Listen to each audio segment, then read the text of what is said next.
काशी की आवाज में आप सभी का स्वागत है। आप अपने क्षेत्र की खबरें देखने के लिए अगर हमारे चैनल को सब्सक्राइब नहीं किया है तो अभी हमारे चैनल को सब्सक्राइब करें और अपने क्षेत्र और आसपास की खबरें देखने के लिए बने रहें। आइए देखते हैं आज की सबसे बड़ी खबर को। वसीम अहमद की खास रिपोर्ट। और हमारे मुल्क में जो कुछ भी हो रहा है वो आपके सामने। अफसोस होता है कि आज से थोड़े दिन पहले उत्तराखंड में एक जगह है, कोटवार नाम है। वहां पर एक हमारे वकील अहमद साहब की 30 साल पुरानी दुकान है और दुकान का नाम है बाबा ड्रेस शॉप। 26 जनवरी के दिन हम यौम जमहूरिया मनाते। पूरे देश में रिपब्लिक डे या यौम जमहूरिया के तौर पर मनाया जाता है कि हमने उस दिन भारत के आईन को अपनाया था जिसको बाबा साहिब अम्बेडकर ने बनाया था। तो उस दिन उत्तराखंड के कोटवार में वकील अहमद की दुकान पर बजरंग दल के लोग चले गए और जाकर उनको गाली गलौज और डरा रहे थे, धमका रहे थे कि तुम कैसे बाबा ड्रेस शॉप का नाम लिखते हो, तुम बाबा निकालो। तो उतने में एक हमारा हिंदू भाई जिसका नाम दीपक कुमार है, जिम चलाता है, वो आवाजें सुनकर आया और उसने कहा कि तुम होते कौन हो कि तुम वकील अहमद से कहो जो दुकान 30 साल से कोटवार में है, नाम बदल दो। उसने बजरंग दल के उन तमाम लोगों के सामने, जालिमों के सामने खड़े होकर उनसे बातचीत की, उनको भगाया वहां से। तो बाद में देहरादून से और दूसरे मुकाम से पूरे बजरंग दल के लोग गाड़ियों में आते हैं और उस दीपक कुमार से जब पूछा गया तुम्हारा नाम क्या है तो उसने कहा मेरा नाम मोहम्मद दीपक है। लोगों ने बोला तू मोहम्मद दीपक क्यों बोला? तो उसने कहा भारत में सब बराबर हैं, जो संविधान भारत का बराबर है। ये बांकड़े पहलवान जिनके चड्डों में से मोंढे पलट गए बजरंग दल के ये बच्चे ग्रुप में आकर गालियां दे रहे उसको पुलिस के सामने, गालियां दे रहे कि तू अपना तेरा नाम मोहम्मद दीपक बोलता है। पुलिस, हजरत पुलिस बैठ के तमाशा देख रही है। उत्तराखंड में बीजेपी की सरकार है और फिर वो लोग नेशनल हाईवे को रोक देते हैं घंटे के लिए। उत्तराखंड की पुलिस उनको ऐसा देख रही है कि जैसा उनके दीवान खाने में बैठकर करी पफ खा रहे हैं।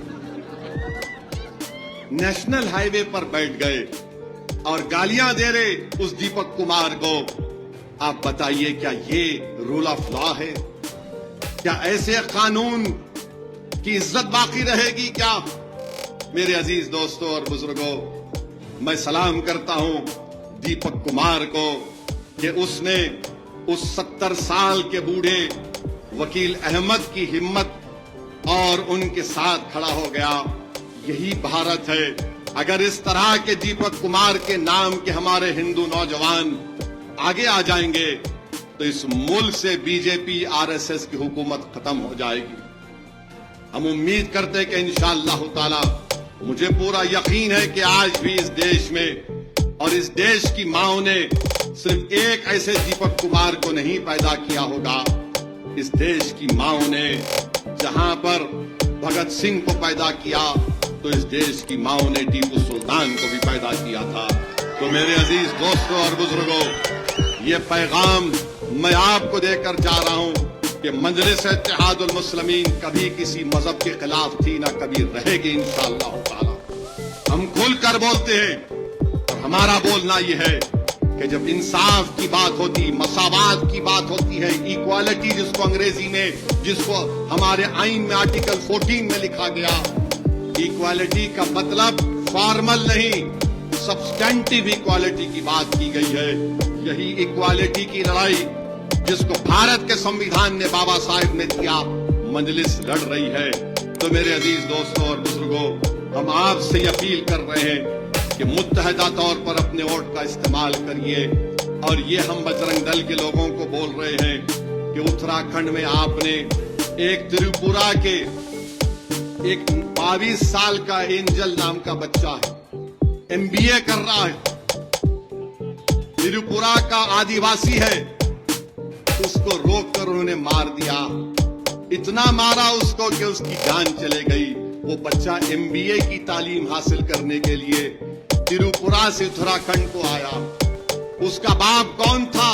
उसका बाप बॉर्डर सिक्योरिटी फोर्स का कांस्टेबल था, जो भारत की सरहदों की हिफाजत करने के लिए खड़ा था। वो बाप क्या सोचता होगा कि मैं भारत की सरहदों की हिफाजत करने के लिए खड़ा हो गया, सर्दी हो या धूप हो या बारिश हो, मगर मेरे ही देश के अंदर ये कौन लोग हैं जिस देश की सरहद की मैं हिफाजत कर रहा था?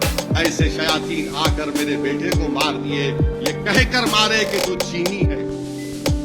ये चीनी है, अरे आदिवासी है।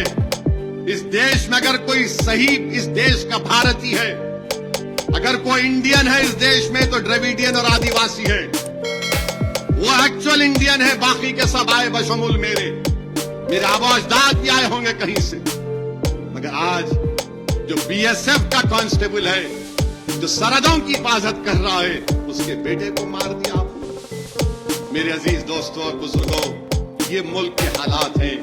मैं आपसे अपील कर रहा हूं, याद रखिए, लीडरशिप को बनाओ।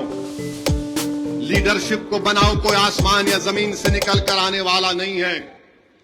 अगर आज आप भी उसी दिलफरेब बातों का शिकार हो जाएंगे कि हम है ना, याद रखो, ये हम है ना बोलने वाले कब आते हैं? जब हमारी लाश को खबरों में दफना दिया जाता है, जब आकर हमारे बेवाओं को भूसा देकर जाते। ये उस वक्त आते हैं जब एक माँ की कोख वीरान हो जाती है। ये उस वक्त आते हैं कि जब ज़ईफ़ी में लोग अपने औलाद को खो देते हैं। मैं आपसे अपील कर रहा हूं कि हिम्मत को अपने बुलंद रखिए, अपने ओट से अपनी पार्टी को कामयाब करिए। ये आपको मौका भारत का आईन दे रहा है। लीडरशिप को बनाओ। हम नहीं रहेंगे, मैं भी एक दिन जमीन की ग़िज़ा बनूंगा। वक्त अल्लाह तय करेगा। और जो लोग हमको डरा रहे हैं, कोई मार रहे हैं, कोई पैरों पे गोली मारते हैं उत्तर प्रदेश में, तो कोई जान ले लेते हैं बालासोर ओडिशा में। एक बच्चे को जो गाड़ी में जानवर जा रहा है, ये संघ परिवार के लोग रोककर उसको मार के पीट दिए, उसकी जान चले गई। अरे याद रखो, तुम अगर हमको मारते हो या तुम अगर ये समझ रहे हो कि हम मर जाएंगे, तो हम कमजोर हो जाएंगे। याद रखो, किसी शायर ने अच्छा कहा था, मौत को समझते हैं गाफिल इख्तिताम जिंदगी। सुनो जालिमों, सुनो जो गाय रक्षक है, मगर तुम गाय की रक्षा करने वाले नहीं हो, तुम राक्षस हो। जो समझते हैं कि जो मौत को समझते हैं गाफिल इख्तिताम जिंदगी है, ये शाम जिंदगी सुबह तमाम जिंदगी। अगर आप इस तरह करते रहेंगे, देश कमजोर हो जाएगा। देश कमजोर हो जाएगा। अगर आप ये समझ रहे हैं कि आदिवासियों को, मुस्लिम अकलियत को, ईसाइयों को, ओडिशा में एक ईसाई पादरी को मजमा मारता है हुजूम, उसके मुंह में गंदगी डाल दी जाती है, क्या इसलिए हमने इस देश को अंग्रेजों से आजाद करवाया था कि अकलियतों से इस तरह, आदिवासियों से, मुसलमानों से इस तरह का बर्ताव किया जाएगा? याद रखिए, जिसके पास नुमाइंदे होंगे, कोई लड़ने वाला होगा, कोई बोलने वाला होगा, कोई सवाल उठाने वाला होगा। तो मेरी आप तमाम से अपील है कि ये इलेक्शन सिर्फ नलगोंडे के म्युनिसिपैलिटी का जरूर है, मगर आपको अपनी सियासी क़यादत को भी मजबूत करना है। लोग आएंगे और चले जाएंगे,